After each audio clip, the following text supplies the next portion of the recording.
Lupin hadn't written in a month, and Dumbledore had been distracted with who knew what lately. Samantha had summoned Dobby 2 weeks before. Dobby had reported that nothing unusual was happening outside. The latest Daily Prophet held no news worth mentioning. Summer break was finally nearing, and she could meet Lupin then. Before Samantha could finish the thought, Draco returned from a short distance away. He tugged at his collar, edged Blaise aside, and dropped down between them. "If you're that hot, stay away from us," Blaise muttered. "Don't crowd us in this late June weather." Blaise's glare drifted toward where Pansy had walked off. "What did she want with you? A date?" "Don't even start," Draco said. "It's just my mother's whisperings and my grandmother's gossip. Nothing of consequence. There weren't any great secrets in there that couldn't have been delivered by Owl."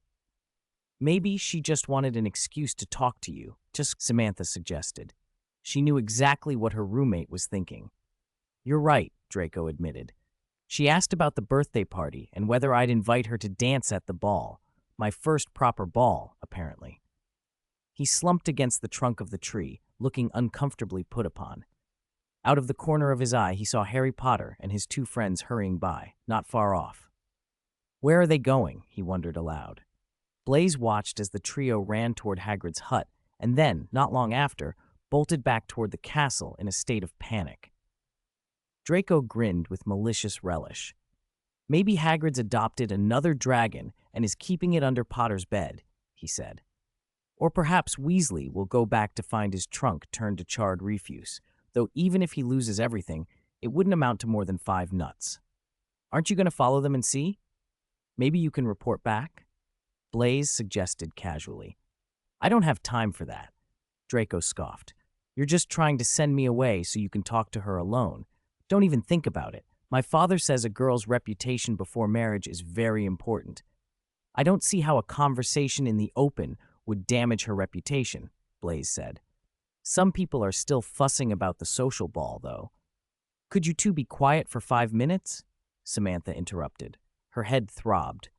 She didn't care what world-changing feat the main character was up to. She wanted to rest her brain, which had been tormented by 2 months of finals, and look forward to the apple pie Dobby was making. Even though Draco didn't follow Potter that day, the story of what had happened reached them soon enough. Harry Potter and his friends had apparently navigated a series of traps, protected the Philosopher's Stone, and defeated Professor Quirrell, who coveted it. Overnight, the 3 of them were being treated as the school's little heroes. Samantha suspected the account had been spread intentionally to build Harry's reputation. It was hard to believe that events which had taken place in such secrecy, and the fate of the Philosopher's Stone, which Dumbledore had supposedly guarded all year, would become common knowledge so quickly unless someone was putting the story about. When Harry later woke in the hospital wing, his bedside was piled high with sweets and gifts. Dumbledore told him they had been sent by friends and admirers. He added that what had happened between Harry and Quirrell was meant to remain a secret, but that secrets always find a way out, and now the whole school knew. 182. Fraction. "Did you hear? Quirrell's actually a dark wizard. I never would have thought, and he was the one who let the troll into the school on Halloween. They say he killed a unicorn in the Forbidden Forest, and he had a face on the back of his head. That's why he always wore that turban. Weasley, wizard chess, knight, Granger, potion. Quirrell really died? So who'll teach defense against the dark arts next year? Is the Philosopher's Stone really that powerful?" Snatches of gossip swirled through the corridors, adding new legend-like layers to Harry Potter's adventure. Draco watched, teeth clenched, as wave after wave of admirers ran into the hospital wing, left candies, cards, and gifts at the foot of the bed, giggled, and ran back out. He grumbled, convinced the Weasleys and their friends were deliberately exaggerating. Samantha kept her eyes on the hospital wing door, worry creasing her brow. Draco looked affronted. "You don't believe Potter's great adventure either, do you? Worshipping their great hero?" he said. "I'm not." Samantha started, then cut herself off and tugged Draco toward the corner of the corridor. They watched Dumbledore step through the hospital wing door. "Tsk, the headmaster visiting in person. What an honor," Draco muttered sarcastically, but he kept staring at Samantha. "You're on my side, not Potter's, right?" he asked. "Of course I'm on your side," Samantha said, letting out a soft sigh. "Remember what I told you? At Hogwarts, Harry Potter is like a protagonist." "Yes, a great protagonist," Draco said, snorting. "I can't promise I'll tolerate him hogging the limelight for 7 years." "No, no," Samantha said. "You've already put up with 1 year. There are only 6 to go." She managed to find a small comfort in that and added, "And next year you can play Quidditch. If you ignore Potter, this school isn't so bad." Draco forced a smile. It was a fragile thing, but it lasted until the farewell feast on the last night before term ended. The Great Hall had been draped in silver-green banners and Slytherin emblems. Every Slytherin was ready to celebrate a 7th consecutive House Cup. Even the usually stern Gemma Flitwick allowed herself a faint smile. At last, Dumbledore rose to give the final scores. Blaise, Theodore, Samantha, Draco, even Crabbe and Goyle leaned forward, waiting for the best news of the year. "The final scores for each house are as follows," Dumbledore announced. 4th place, Gryffindor, 312 points. 3rd place, Hufflepuff, 352 points. Ravenclaw, 426 points. And Slytherin, 472 points. No one was surprised. Draco grabbed Samantha's hand and tapped his goblet without a trace of decorum. "We won! The House Cup again! What can they do, even if they hog the limelight?" he crowed. A proud, raucous cheer rose from the Slytherin table. Samantha even caught Snape offering a very rare smile in their direction. 183. Humiliation. Dumbledore cleared his throat, shifting the subject. "Of course," he began, "there are several recent events that must be taken into account. First, Ron Weasley won the most brilliant chess game Hogwarts has seen in many years, and for that I award Gryffindor House 50 points." The Gryffindor cheer that followed shook the rafters, while at the Slytherin table, everyone exchanged bewildered looks. Dumbledore went on. "Second, Miss Hermione Granger, for her calm, logical reasoning in the face of fire, I shall award Gryffindor another 50 points." Gryffindor erupted. A few students even leapt onto the tables. The Slytherins put aside whatever joy they had been feeling and turned mean eyes toward Harry and Dumbledore. As expected, Dumbledore continued. "Third, Harry Potter. He showed fearless courage and extraordinary bravery, and for this I award Gryffindor 60 points." "This isn't fair," someone from Slytherin shouted, but the cry was instantly drowned by the roar from the Gryffindors. Draco, beside Samantha, gripped her hand so hard it felt as if he might break her fingers. Pansy Parkinson, voice tight with panic, leaned across the table and asked Daphne, "Did you hear that? How many points do they have now? How many do we have?" Blaise Zabini looked at the teachers, then said coldly, "Both houses have 472 points." He fixed Dumbledore with a hard stare. "He's doing this on purpose. He wants us to tie." But Dumbledore raised a hand before Blaise could finish. Samantha's ears rang. She hardly noticed the pain in her fingers. Dumbledore's next words cut through everything. "I shall award Mr. Neville Longbottom another 10 points." The Great Hall exploded. Even some Hufflepuffs and Ravenclaws joined in, savoring Slytherin's failure to win the House Cup for the 7th year running. With a chuckle, Dumbledore snapped his fingers and the silver and green banners melted away to red and gold.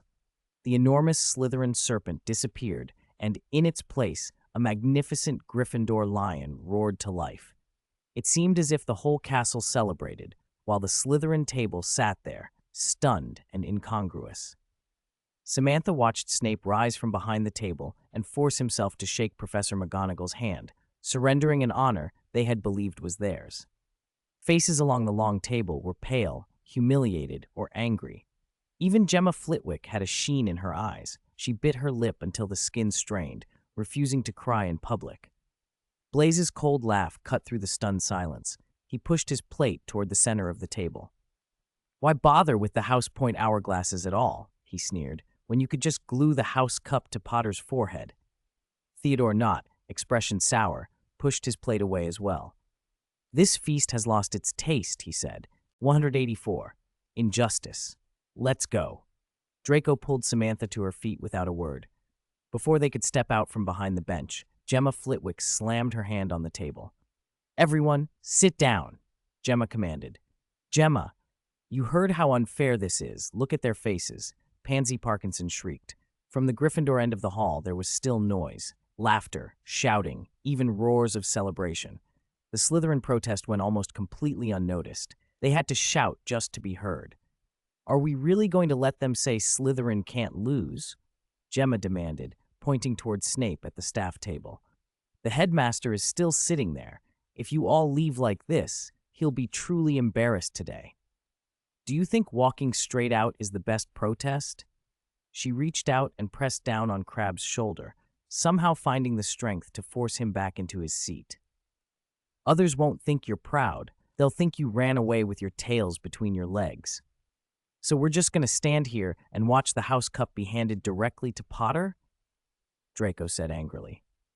"The house cup isn't decided forever. We can win it back," Gemma shouted. "How can we win it back?" Blaise Zabini asked with a mocking laugh. "Even if we close the gap by 500 points next year, the headmaster will just add 600 to Gryffindor. Don't you see? He did it on purpose, not 20 or 30 points, but 50, 60, plus an extra 10, just enough to beat Slytherin." "Exactly," Daphne Greengrass said coldly. "Even if he wanted to reward Potter and his adventures, the scores wouldn't magically exceed ours by 10 points unless someone had planned for it. Our headmaster has been doing the arithmetic for a long time. Even if he doesn't have any great adventure next year, Dumbledore will give Gryffindor the trophy just for Potter breathing normally." Draco snorted, then turned to Samantha. "Why aren't you saying anything?" It took him 2 seconds to realize he had been gripping her hand tightly. He let go quickly. "Is your hand all right?" "I'm fine." Samantha watched Harry, being hugged and tossed into the air in the distance, and murmured, "I was just thinking, this protagonist's halo thing can be really annoying sometimes." The atmosphere was heavy, and the distribution of report cards only added insult to injury. Hermione Granger had achieved top of the year. Draco came second, held back by 2 small mistakes in astronomy. On the last day before the holidays, everyone hurried to leave. Draco's face was grim, and he didn't speak to anyone.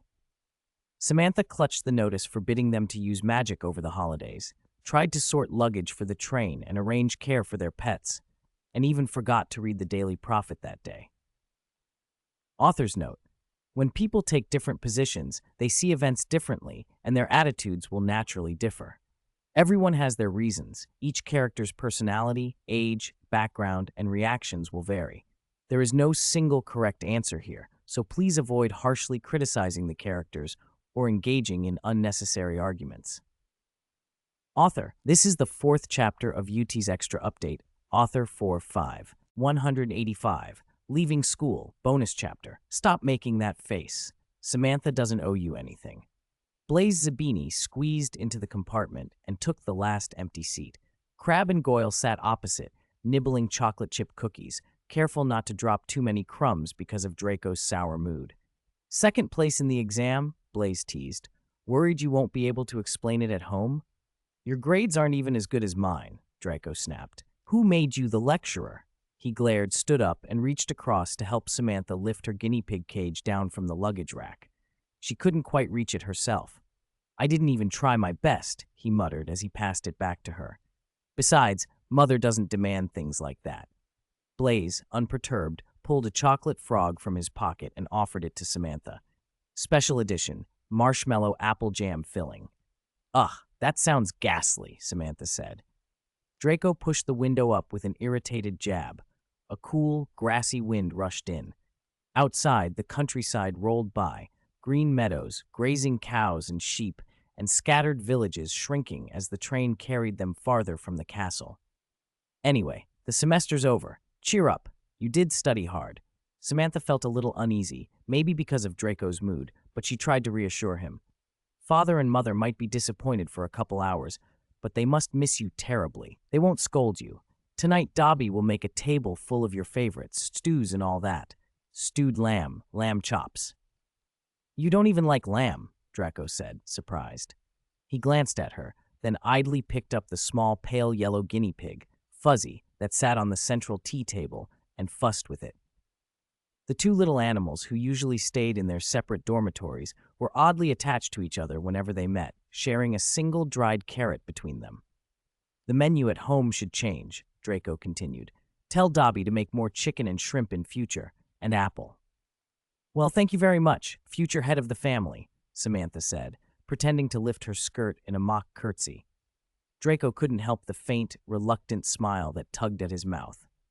Are you really going to try out for the house Quidditch team next year? Blaze asked suddenly. What position? Are you joining too? Samantha added. Draco's expression hardened a bit with old eagerness. I'm not missing it. I'm going to be Seeker. Blaze snorted. If you join, you'd better bring home a trophy. I'll be the one to clap, reluctantly. Draco said it as if it were obvious. Seeker tests the most skill, and it decides the game. Half the famous players in history were Seekers. The journey felt as long as the term itself. As the sun began to set, the train finally eased into King's Cross and drew up at platform 9 3/4. People lined up to step down, hauling trunks and trunks of luggage. A few called over to Harry Potter. Goodbye, Potter, and he waved back as Draco only sneered. So see you at the end of July? Blaze asked Samantha as they disembarked. Perhaps then you'll be willing to dance with me, he added. Draco looked at him with a warning expression. You might regret that. He had just spotted Lucius and Narcissa by the departure gates and moved to take Samantha's arm when she went suddenly pale and froze in place. Draco followed her stare. The man approaching them was the same Rosier Draco had seen in Hogsmeade at Christmas, and he was walking arm in arm with another slim man who had long black hair.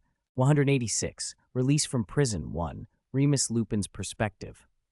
That Samantha Malfoy was the Malfoy family's illegitimate daughter surprised Lupin, but it also made a strange kind of sense. Only a family like the Malfoys would make sure she never lacked food or clothing while keeping her awkwardly placed in the background. Lupin could only imagine how uncomfortable that status must have made her feel. Sirius's release from Azkaban was another surprise. He was fully exonerated the day before the students left for their summer holidays, finally free to leave Azkaban's cells and the Ministry's temporary holding rooms and walk in the sunlight again. Sirius breathed it like a blessing. Now I'm completely free, Sirius said. Stepping out of the Wizengamot, Sirius embraced Lupin as if they were brothers reunited after a long separation. Who would have thought the trial would drag on for over 2 months? Lupin said, shaking his head as he put a hand on Sirius's shoulder. Relief and helplessness mingled in his voice. Sirius scoffed. Those old geezers even tried to pin charges on me for endangering muggles during my fight with Wormtail.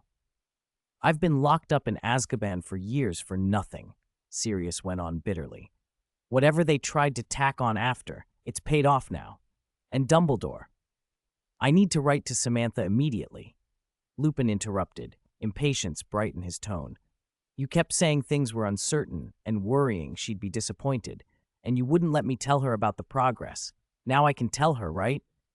Why rush? Sirius asked, eyes lighting up. Isn't she taking the train back to London tomorrow? We could surprise her, maybe even see Harry. The word surprise made Lupin uneasy. It could easily turn into a shock. I just saw reporters taking pictures, Lupin said. Your story will be in the Daily Prophet tomorrow. She'll definitely see it. Sirius waved the warning away. Maybe she won't see tomorrow's Prophet. It's always hectic the day they leave school. Frank used to leave his toad in the lavatory all the time. Who knows if his son's the same? Once Sirius set his mind on something, he was hard to change, but Lupin persisted. I really think it's better to tell her in advance. Sirius's mood shifted. By the way, what did you find out about Samantha? Who raised her? Were they good to her? Lupin swallowed his urge to lecture and apparated them back to Sirius's small cottage. On the way, he explained the few things he knew, his interactions with Samantha over the years and the peculiarities of her place in the Malfoy household. So at least she's been well fed and clothed all these years? Sirius frowned. But the title of illegitimate daughter, Narcissa would never look kindly on that. I know my cousin too well. At least she didn't end up in Bellatrix's hands. There might be another way to find out more about Samantha, Lupin said slowly, a thought clicking into place. Dobby. She used to send a house elf to contact me sometimes. He must be from the Malfoy household, and he seemed very close to Samantha. Quick, find a way to get him here. Sirius was suddenly very interested. I'll try. Lupin began calling for Dobby by Samantha's name, just as he had done before. Small note, this method of summoning a house elf is a private convention. It means that if the house elf is willing to respond, they can appear even when not summoned by their master. Author, many thanks to Yuting for breaking 2,000 flowers and adding 4 chapters. Long wait. Author 104. 187. Release from Prison 2. Bonus chapter. 2 hours later, Dobby left, sobbing and trembling. Sirius's fury was so intense it felt as if it could set the house on fire. Being treated differently and ignored is one thing, Sirius snapped, but she was slapped and nearly strangled. Sirius, Remus began, but he found himself gritting his teeth as well. You don't need to persuade me, Sirius went on. If Samantha hadn't been clever even as a child, who knows what kind of torment she would have suffered by now. He sneered. Lucius only put on a kind face because she could turn a profit for the Malfoys. Narcissa probably wished Samantha were a squib or an idiot. She didn't know the truth, Remus said. She thought Samantha was Lucius's illegitimate daughter. Then it's time she knew. Sirius's voice was hard. Illegitimate? Tomorrow I'll tell everyone that Samantha is a young lady of the Black family. Don't be rash. Remus tried to intervene, uneasy. What do you intend to do? He asked. Of course I'm going to the train station to pick Samantha up and bring her back to Black Manor. Sirius turned to the window. And while I'm there, I'll have a proper talk with Lucius. I want to see his face when he loses his cash cow. Color-changing fabric, blind bags, membership top-up cards. I can't believe those were all Samantha's ideas. Perhaps you should give Samantha some time to process things and let her decide, Remus urged. After all, the Malfoys raised her for over 10 years. Remus remembered the blonde little boy he'd seen that Christmas, Draco Malfoy, if he wasn't mistaken. Mischievous as a child, yes, but he'd seemed kind to Samantha, even giving her a pet earlier. She might want to go back to the Malfoys to say goodbye, to collect her things. You should write to her first and ask if she's willing to come with you. Sirius snorted. What is there to ask? If she wasn't completely disheartened and couldn't bear to stay with the Malfoys, how could she, at 6 years old, have been trying to investigate my case, so convinced of my innocence, hoping to get me out of prison so she could return to Black Manor sooner? He folded the matter with finality. The sooner I pick her up, the sooner she can have a proper life. At Black Manor, no one would make her live in a small room, put her in unsuitable dresses, or slap her. Sirius glanced at the sky to confirm it wasn't a full moon. Relieved, a surge of energy swept through him. Let's go see how Harry has been all these years. If his aunt and uncle are treating him badly too, we could bring him to Black Manor. He and Samantha could keep each other company. Speaking of Harry, Remus said, Dumbledore thought you might act impulsively, so he left you a letter. Remus felt as though he was facing not his old friend, but a huge black dog that couldn't be held by a leash. He was grateful Dumbledore had anticipated the issue with Harry. Otherwise, Black Manor might instantly become an orphanage. Sirius unfolded the parchment and read. No sooner had he finished than the letter spontaneously combusted and turned to ash in his hands. That's right, Remus explained. Lily's sacrifice left Harry with a powerful protection. He must live with people who are blood relatives of his mother. Sirius exhaled and accepted it. Fine. I don't mind paying his aunt and uncle a visit in the summer to teach them a lesson. Author's note, I just realized, after the heroine reclaims the black name, both she and Sirius share the initials SB.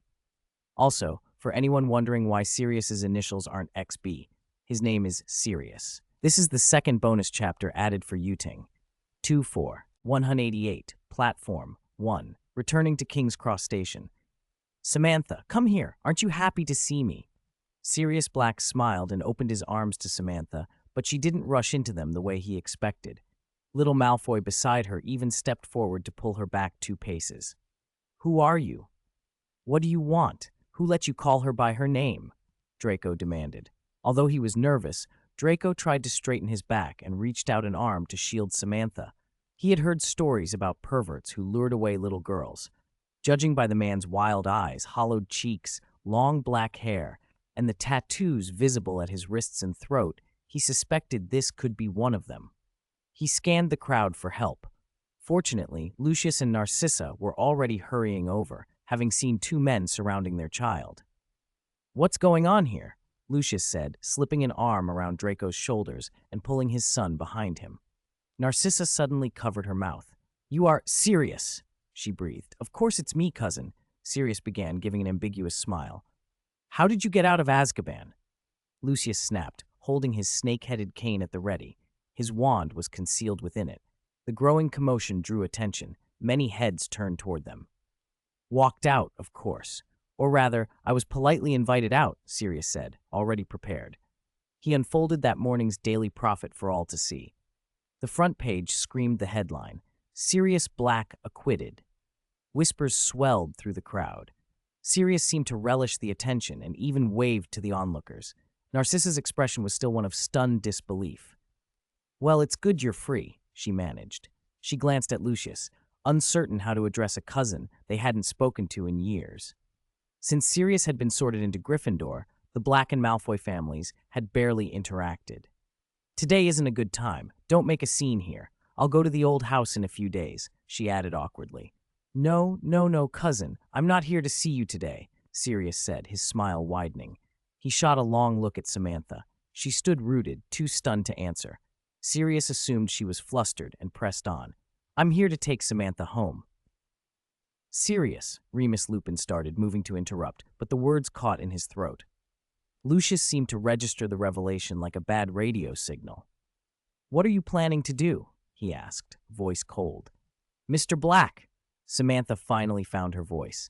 Her ears still rang, her hands and feet were chilled, and 1,000 emotions threatened to tear out of her chest. "If you must have this conversation now, couldn't we go somewhere more suitable to talk?" she said, barely steady. She looked to her parents, to the crowd, to Sirius, searching for some sense in the sudden chaos. Small note, this chapter does not suggest tattoos are inherently bad. In Britain, in the summer of 1992, and especially in the wizarding world, tattoos were uncommon, so Draco's reaction at the beginning of the scene is meant to reflect that unfamiliarity. 189. Platform. "Mr. Black? That always makes me think of my father." Sirius clicked his tongue twice. "Call me Sirius, or like you did at Christmas, Uncle." Draco stared at Samantha in astonishment. "You know him? Christmas? Uncle?" Blaise hadn't gone far. He'd seen everything that happened. Sirius shrugged. "Of course I'm her uncle. She's—" "No!" Samantha and Remus Lupin shouted almost at the same time, but Sirius had already spoken loudly. "She's the daughter of my brother, Regulus Black, and Fia Rosier." The surrounding crowd went silent for a heartbeat. Then conversation crashed down on them in a wave of whispers and pointed fingers. Samantha felt those looks like hands prodding at her face. Lucius Malfoy's complexion had drained almost to ash. "Surprised?" Sirius said with a smug look at Lucius. "You can check the Hogwarts roster from her first-year roll call if you don't believe me." He turned to Lucius. "Thank you for raising a child for the Black family, Lucius. I don't know what happened between you and Rosier, but she—" "Sirius Black!" Samantha was practically screaming. "Don't mention my mother." The buzzing around them grew louder, needle-sharp with every new voice. "No wonder she's listed as Samantha Black. I thought the register was wrong. What happened on roll call day? Why didn't anyone say anything? Everyone went to see Potter. Who would notice a small detail like that? I didn't expect the Malfoys to put on a show today. Is she an illegitimate Malfoy? How does Regulus Black figure into this? This is a mess. Who knows how many people Fia Rosier was involved with back then?" Sirius watched Samantha's pale face and suddenly realized he'd crossed a line. In mocking Lucius, he dragged Fia Rosier into it. What might be a petty jab between men had become a devastating assault on a woman's reputation. Lupin's earlier warning came back to him. This was not the right way to start a reunion. "Samantha, come on. Let's go," he said, trying to end the scene before it could spiral further. He had one more thing to say to Lucius. "From today on, she has nothing to do with your family. From what I know, Samantha has been helping you make money since she was 6.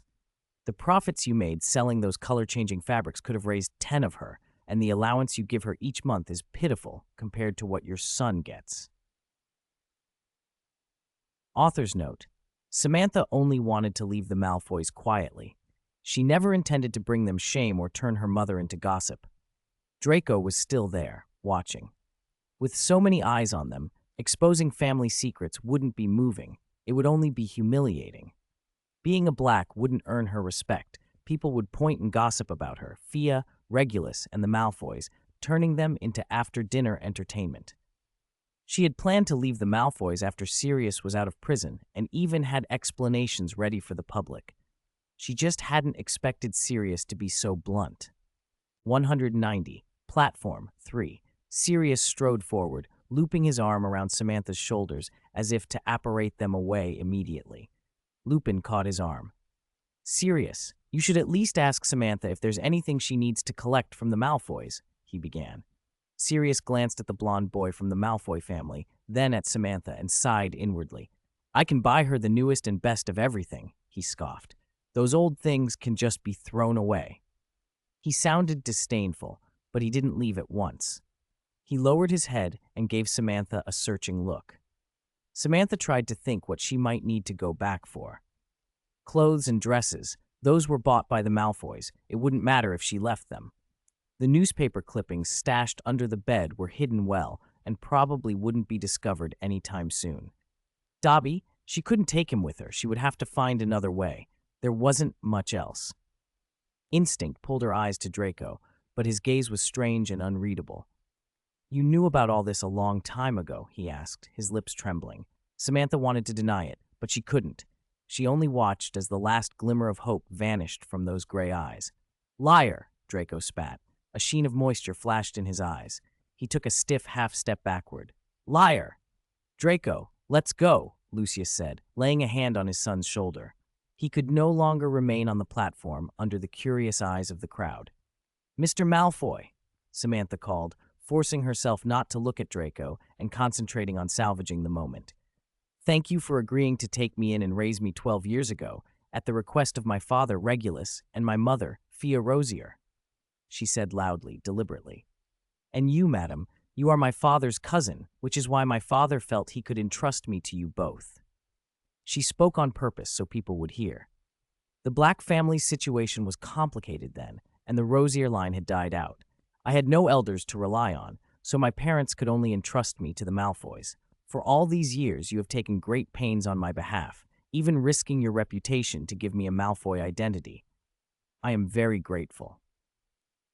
Her explanation wasn't perfect and strayed from what she had originally planned. If anyone investigated closely, there would be loopholes, but Sirius had already revealed most of the truth, leaving her little room to maneuver. She wasn't speaking to protect Lucius and Narcissa's honor so much as to protect Draco, and to protect Regulus and Fia. All she could do was build a publicly acceptable shell over the situation so Fia wouldn't be shamed, and the Malfoys wouldn't become the laughingstock of the wizarding world. Lucius responded quickly, as if he had understood her intent from the first sentence. "Yes, after all, Regulus and I were friends back then, and he was Narcissa's cousin." He looked at Samantha with complicated eyes, each word forced through clenched teeth. "Now that your biological uncle is out of prison, it's time for you to return to the Black family." Murmurs broke out again among the onlookers on the platform as people began to speculate about what they had just seen. First academic year complete, bonus chapter. "So that's how it is. I didn't expect Lucius to be so kind-hearted." "It's probably because of Narcissa. Didn't they say Regulus Black is her cousin? Then why not just say he adopted her? Why invent an illegitimate daughter identity?" "Are you stupid? That Regulus was a Death Eater, and he died mysteriously. Maybe he had some deep ties with you-know-who." "That's true. Evan from the Rosier family wasn't any good either." "Lucius wasn't either." "He was acquitted, wasn't he? Don't say any more. Be careful he doesn't hold a grudge." The rumors kept swirling, but at least they had lost the worst of their venom.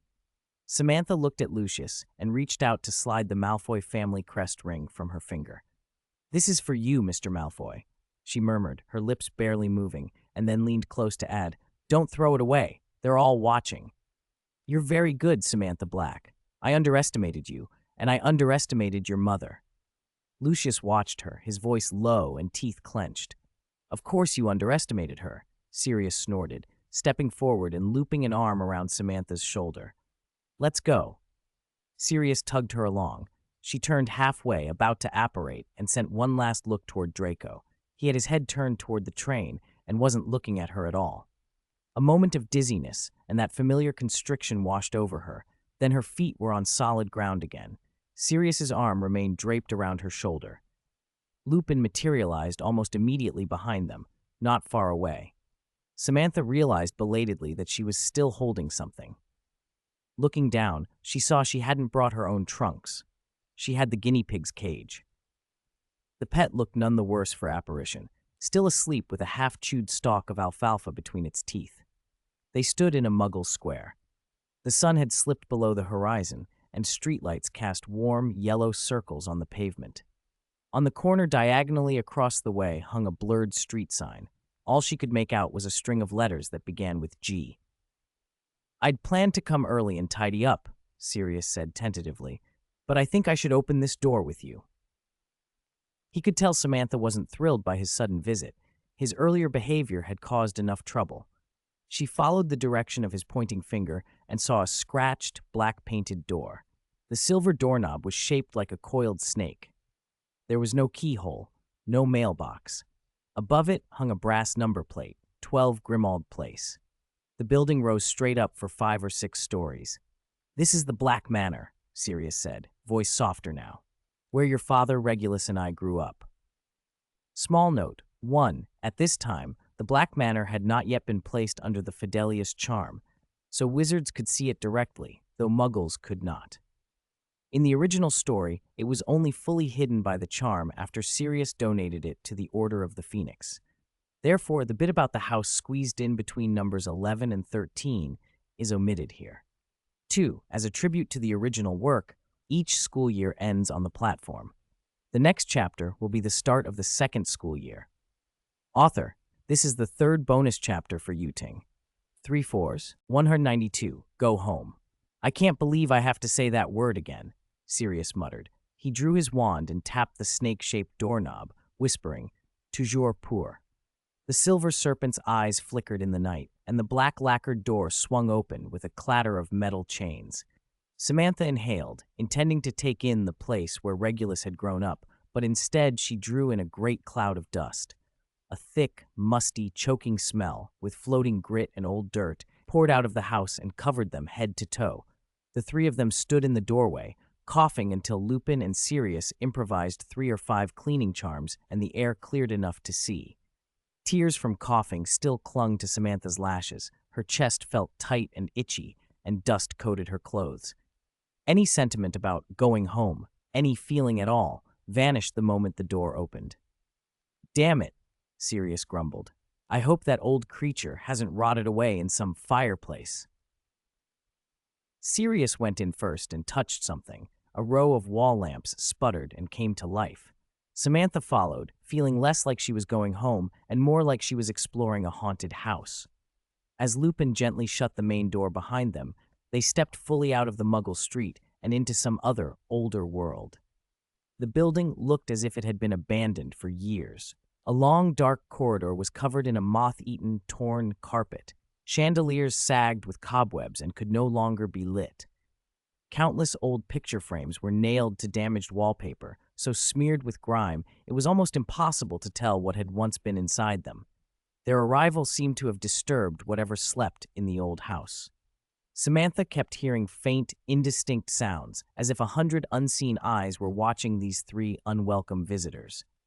The shifting patches of light that played across the walls and floor turned into writhing shapes in her imagination. Giant snakes, crawling insects, unknown monsters. From a distance, she thought she saw a row of what looked like house elf heads mounted on the wall at the stair landing. Her foot found a rotten floorboard. It snapped up with a bang, missing her calf, but sending an umbrella stand, shaped like some trollish leg, tipping over. A chain reaction followed. The collapsing umbrella stand tore down a curtain on the wall. From behind it erupted a deafening shriek from a portrait. The house seemed to shudder. Something croaked in a bullfrog voice. "Intruders! The family traitor has brought intruders! Alarm! Creature must protect mistress's house!" For what felt like a full 5 minutes, Lupin and Sirius fumbled to cover the portrait and silence the witch. Catching the house elf named Creature took even more effort. He was 100 times more troublesome than Peeves when he wanted to be.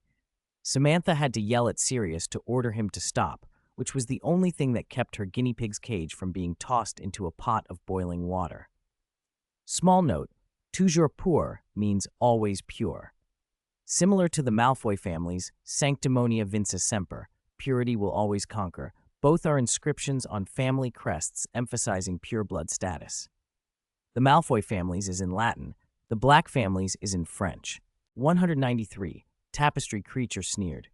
Of course Master can tell Creature to stop, even though Master left home a long time ago, hobnobbing with muggles and scum, breaking Mistress's heart.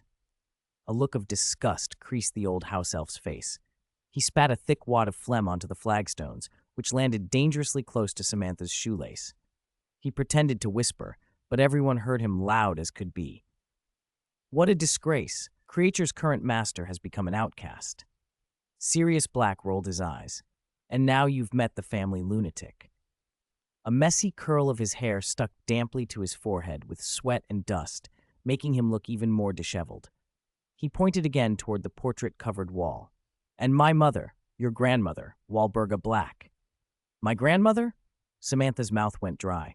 She couldn't reconcile the furious, disheveled woman in the portrait, screaming, her face nearly bursting out of the canvas, with the warm, marshmallow cocoa Christmas fantasies she'd been nursing. The image shattered instantly. Creature was even more agitated. Blood Trader Master speaks nonsense. He brought back a girl of unknown origin. She's Regulus's daughter, you idiot, Sirius snapped. Did none of you even know she existed? He kicked Creature sharply in the back. Shut your stinking mouth and tell us what happened here. This place looks like a spider's nest because of you. Creature stumbled as if struck, then inexplicably began to wail. The girl who broke in is young Master Regulus. Creature must go to the tapestry. Must go. He wasn't listening to Sirius anymore. He burst into frantic tears and scrambled away, bumping and tumbling down the corridor. Samantha's heart jumped. The tapestry, she echoed, looking to Sirius. Is that the family tree you mentioned? She asked. Let's go see it too, Remus Lupin said gently, giving her shoulder a reassuring pat. Even without Sirius to lead, the location was obvious. The sound of Creature's howling was louder than any bullfrog. They stood before a huge woven tree, its branches sprawling and twisting in a chaotic pattern. Most of the branches had faded, many simply ended abruptly as if severed. Only the branches near Creature's thin, gnarled arms remained intact. Samantha quickly found Regulus Black's portrait. Beside it yawned a large, pitch-black scorch where a name had been burned away, close enough that the faint remnant of Sirius's name could still be made out in the uncharred threads. Below Regulus's portrait was another scorched patch, even more completely destroyed. Only the vague suggestion of a blonde head remained, identifiable mainly by the style of the hair. Sirius forced a humorless laugh. Looks like this is you, in a way. We both got the same treatment. Samantha couldn't find any comfort in the attempt at levity. She stepped forward and touched the blank, singed place where her own portrait should have been. Why did they burn me off? Because my origins are unknown. Her voice trembled. She glanced to the side of Regulus's portrait. There was no sign of Fia there either. Because Master Regulus never married, please forgive Creature. Miss, but Creature must ask, who is your mother? Is she from a noble pure-blood family? Creature's cloudy eyes fixed on Samantha, wary and intense. Samantha, my mother is Fia Rosier. The name Rosier gave her a little confidence, but it also made her skin crawl. That feeling from the platform returned, as if every black ancestor on the tapestry were pointing at her and her mother, fanning the old shame and anger in her chest. What if her mother really was a half-blood or a muggle? She wouldn't just be disowned by the blacks, she wouldn't even earn the respect of a house elf.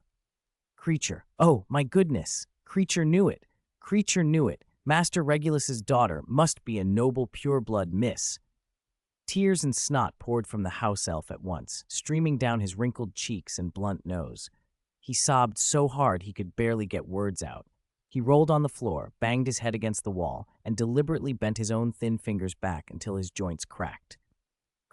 Creature attacked Master Regulus's daughter, attacked the young mistress. Bad Creature, bad Creature. Stop it, you annoying old thing. Sirius snapped, impatient. Sirius. They burned Samantha off the tapestry because they couldn't figure out who her mother was? Oh, Samantha, what a beautiful name. Perfect for Creature's beautiful miss. If only Master Regulus had named her, he would surely have used a constellation. He babbled on. Rosier, it's Rosier, mistress, did you hear? Master Regulus didn't leave behind an impure bloodline, nor was he seduced by a lowly woman. How dare you speak of my mother like that? Samantha snapped. That's what mistress thought. No, Creature didn't mean to speak ill of Miss Samantha's mother. He stammered in fear and started to punish himself again, but Lupin immobilized him with a full-body bind curse. Samantha's voice went icy. Samantha, so your mistress guessed that about my mother? Creature, you can't blame mistress. Miss Samantha's mother left no name, and Master Regulus's death was such a blow to mistress. He dissolved into fresh sobs. Creature, in her last years, mistress was almost out of her mind. Evidently, Sirius said, looking around the filthy, ramshackle house with disgust. She must have been mad. Then again, that tapestry on the wall looks no different from how it did before I left home. Don't speak of mistress like that. You scum, traitor to the family, disown disgrace, Creature shrieked. Quiet, Sirius ordered. Creature shut up at once, but he thrashed on the floor in a violent, noiseless tantrum.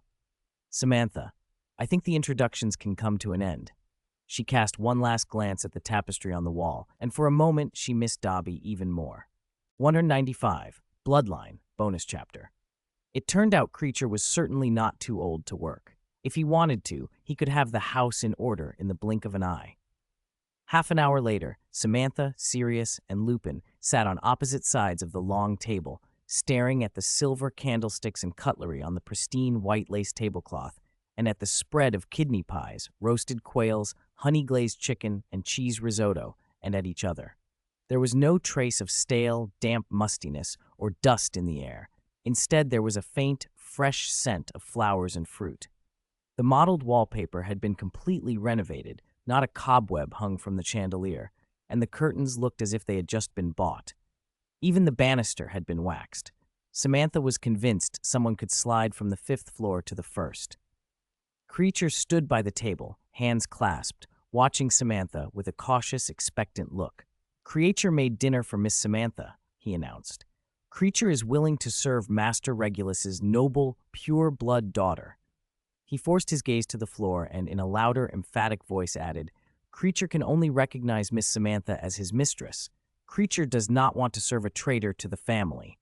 If Miss Samantha agrees, Creature can pretend not to hear him. You, Sirius started. Enough, Creature. Samantha cut him off before Sirius could flare up. She didn't have time for it. You did. Well, now go upstairs and tidy up. We still have things to discuss. Creature praised by Miss Samantha. Creature crowed, tugging at his ears where white fur was sprouting, looking on the verge of tears. What a beautiful, kind, gentle miss, treating old Creature as kindly as Master Regulus. If Miss Samantha wishes, she may even see Master Regulus's bedroom. Creature cleans Master Regulus's bedroom every day. Samantha realized an odd advantage of having this house elf. He clearly respected Regulus. The fact that he cleaned Regulus's room daily was enough for a sincere thank you. Thank you, Creature. I'll go up and see it later. Tears finally spilled from Creature in a steady stream. Creature will tidy Miss Samantha's bedroom right away. Master Regulus's daughter has come home, a pureblood. Oh, how happy the mistress would be if she were still here. He shuffled up the stairs, still praising Samantha to the heavens. Of course, every sentence circled back to her pureblood lineage, which made Samantha inwardly wince. Well, she said, forcing a deep breath and pushing those comments aside, now we can talk about something serious. Let's first sort out what happened on the platform today. The food steamed invitingly, but no one reached for a knife. Sirius was the first to speak. I'm very sorry, Samantha. He had to fight to get the words out, but after that the rest came easier. I was too impulsive and I didn't consider you or your mother. Author, this is the 4th chapter added for Yuting. Author 4-4. 196. Remedial. Bonus chapter. Yes, you must have been planning some big surprise, and while you were at it, thoroughly humiliating Lucius Malfoy. And Remus, of course, couldn't stop you. just like at school. Samantha's heart thrummed with barely controlled anger as she shot back. Given your Hogwarts record, what else would I expect from you, Mr. Padfoot? You told her that? Sirius stared at Remus in disbelief. Remus lowered his head and smiled, sipping his red wine. In a manner of speaking, she's been my boss for the past 6 years. And my future boss too, Samantha added. Hey Sam, those are old stories. I was only 10-something then. Now I'm over 30. I promise I'm not the same person. Sirius tried to salvage his reputation. Of course you're not the same, Samantha said dryly. You're worse. She folded her arms. If I let myself make excuses for your reckless, brainless behavior today, the only thing I can tell myself is that the Dementors did long-term damage to your emotions and mind, and being sprung from prison made you act completely out of control. Sirius gaped at Remus. Remus only raised an apologetic eyebrow. I don't want to pick on you on our first day back together, he said. Apologies won't fix this. First, we need to think about damage control. Samantha continued, voice tight. Right now, there could be hundreds of Hogwarts families trading stories about my mother's private life at their dinner tables.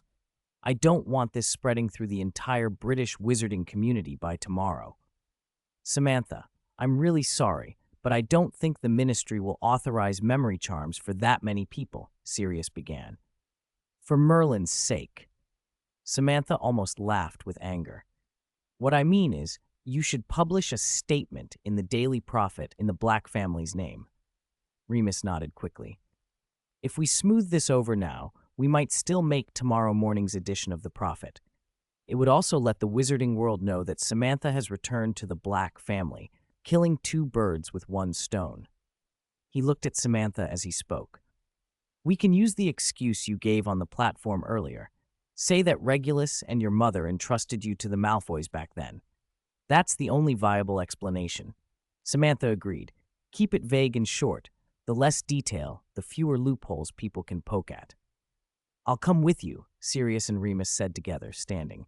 Wait, how did you know I started earning money for the Malfoys when I was 6? Sirius blurted out. Samantha replayed the platform conversation in her head. Some of the details couldn't have been learned in a day or two. She hesitated, then turned toward Remus. Remus.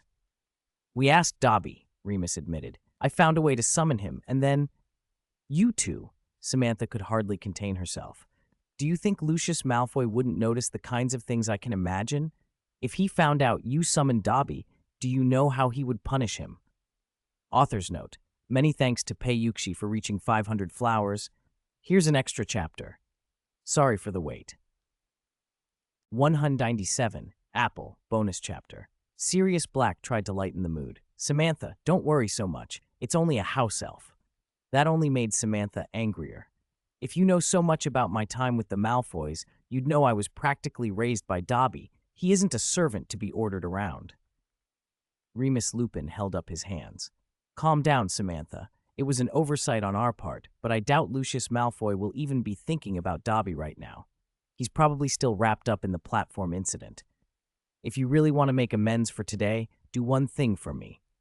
Samantha drew a breath and looked at Sirius. Help me free Dobby. Find a way to make Lucius give Dobby a piece of clothing, and quickly. Dobby wants to be free. He'll cooperate. Sirius's eyes lit up. Wait, you mean we should? Find a way to make the Malfoys give up their house elf? He finished, grinning. With your history at Hogwarts, you could think of 100 ways to do it.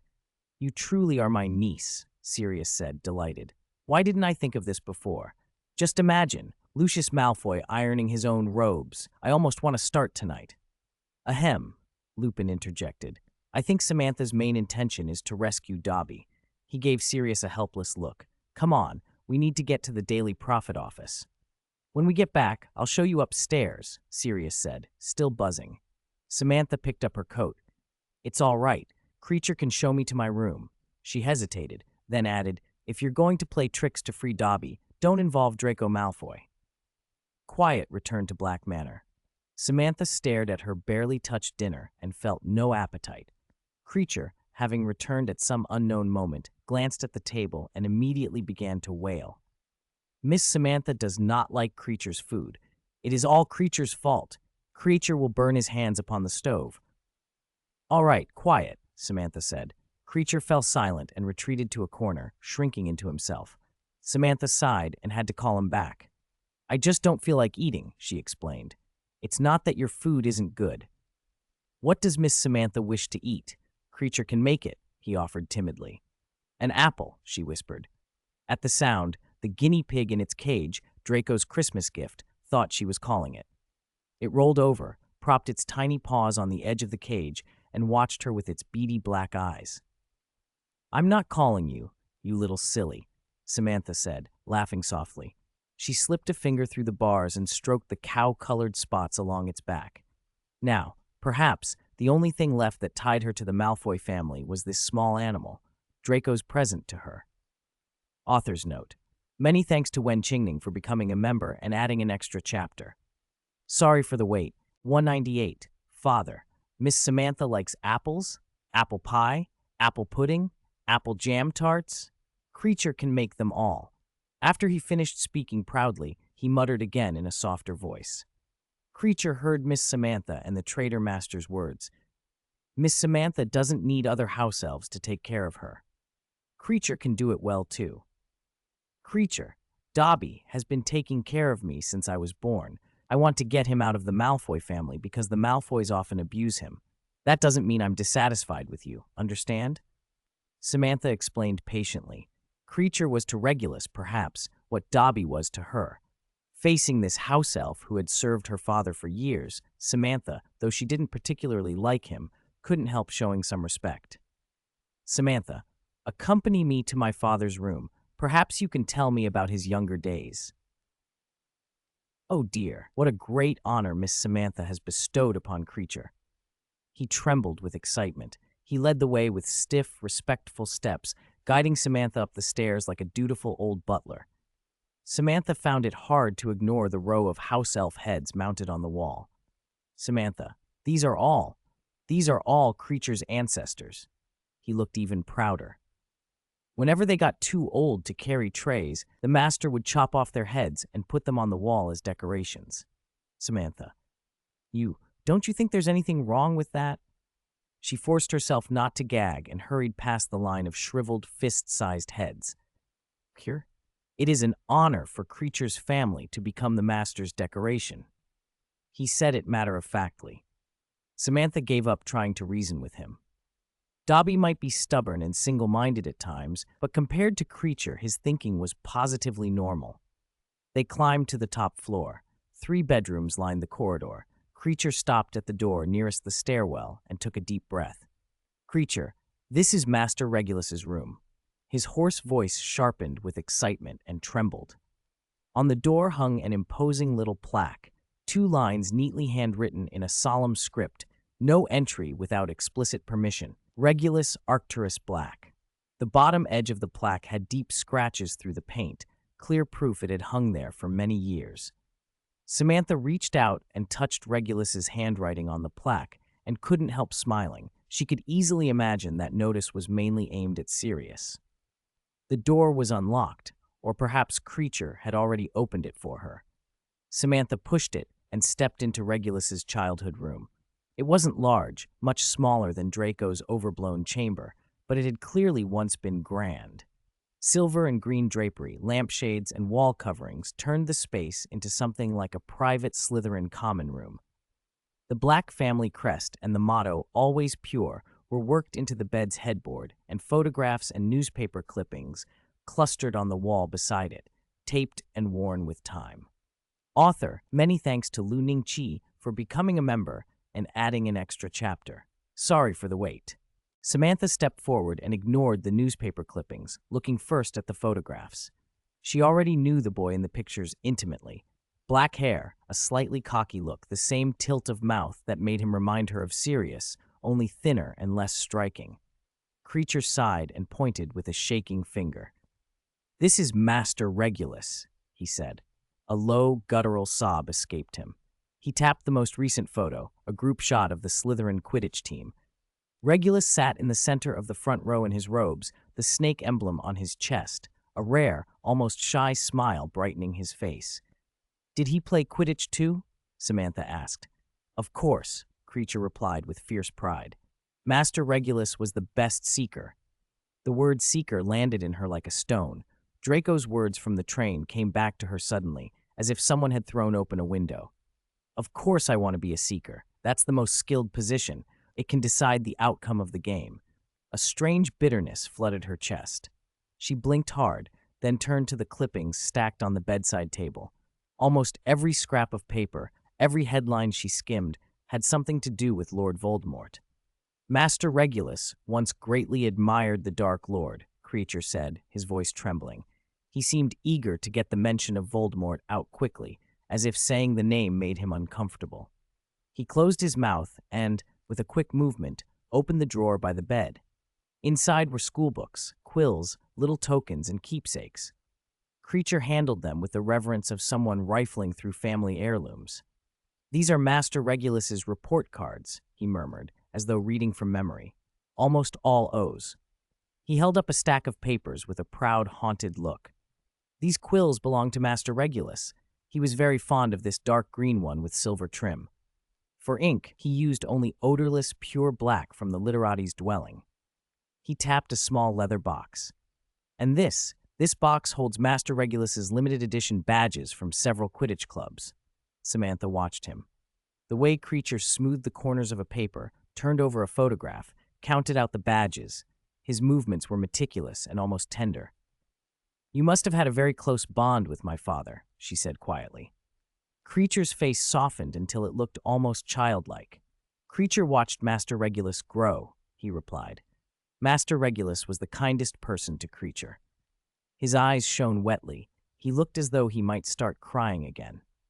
Samantha steadied herself and reached out, patting the house elf's back in a small, awkward show of comfort. For 10 years, she'd known, in the abstract, that her father was dead. She'd clung to a private, foolish hope that there might be more to the story. Seeing the portrait had ended that half-belief. Beneath his picture, beside his birth date, a death date was embroidered in plain final letters, winter of 1979. "Creature," she said, each word measured. "May I ask you something? How did my father die? Why?" She did not finish the question. Creature's response was not words, but a sound. Raw, animal, a scream that tore through the quiet of the room. He toppled to the floor as if struck, his thin chest convulsing as he fought for breath. He writhed there, flailing, making a choking noise that might have been a sob or a curse. His limbs scrambled like a fish hauled onto dry land. "Creature!" Samantha snapped, the authority in her voice cutting through the chaos. "Calm down, don't be like this." She did not say please. She ordered him, pushing down the fear that raced through her own body and focusing on the only thing she could control, keeping him from destroying what remained of whatever answers he might still possess. 200. Insomnia. Fortunately for a house elf, a master's command overrides everything. At last, Creature relaxed with great difficulty and slumped to the floor. Tears rolled down his cloudy cheeks. He sobbed for a long time, unable to speak for a moment. Samantha asked cautiously, "Creature, is this something I shouldn't be asking?" Creature nodded, as she'd expected. A dozen theories ran through Samantha's head. Had Regulus's death been too great a blow? Had Walburga forbidden him to speak of it? Or was it some ugly family secret? Never mind, Creature was already old. A few more shocks might kill him. Since he wouldn't talk, she'd ask Sirius tomorrow. He would surely know more. Deep into the night, Samantha still lay awake, listening to the guinea pig rustling in its cage. Creature had set up her room on the 4th floor, directly beneath Regulus's. Everything was fresh and neat. The pillows and mattress were just right. When he learned she was a Slytherin, Creature had been so excited he nearly bit off his own fingers. He'd even changed her bed curtains to silver green, turning the whole room into a feminine echo of Regulus's chambers. It meant well, but it didn't help. Samantha tossed and turned, worrying about Sirius and Lupin, then Dobby, then the rumors about her parents, then Draco. Sleep would not come. Hundreds of miles away from Grimmauld Place, at Malfoy Manor in Wiltshire, someone else was also restless. "Damn it, why does my stomach feel like it's trying to eat itself?" Draco muttered, flopping on his bed. He was sure he'd eaten something bad. Dinner had indeed been different, as he'd complained in his letter. No lamb, the staple of every meal. Instead, the table held chicken, prawns, fish, and a 10-inch apple pie. Each dish seemed to leer at him, mocking his gullibility. What's the matter, little Draco? Didn't you say you wanted to try everything? Narcissa asked, watching him with motherly worry. Lucius was dealing with matters outside. Compared to that, she worried most about their son. Who said I wanted any of this? I hate it, especially apples. Draco jabbed the pie with his fork. From now on, lamb at every meal. He rolled over, trying to forget the unpleasant taste and the smell of cinnamon. He shouldn't have lost his temper at dinner. He would apologize to his mother in the morning. But his thoughts drifted away from pie to Sirius Black. The man who had just been freed from Azkaban was unpredictable, and Samantha had followed him. Was she safe? Had she even eaten? Why are you still thinking about her? Her life isn't your concern, not even worth a nut, he told himself, muffling his face under a pillow. Another voice, softer, angrier, wouldn't let him be. She didn't even bring a change of clothes. How would she sleep? Was she really going to live with that madman? Even if he was her uncle, it would be awkward. So what if she sleeps on the street? She's chosen to be a Black, Draco snapped inwardly. He kicked the blanket and finally sat up, staring at the box of broom maintenance tools at the foot of his bed. He sat there through the changing hours until the sky outside shifted from pitch black to ink blue, and then from deep cobalt to pale green, and the first light of morning crept over the manor.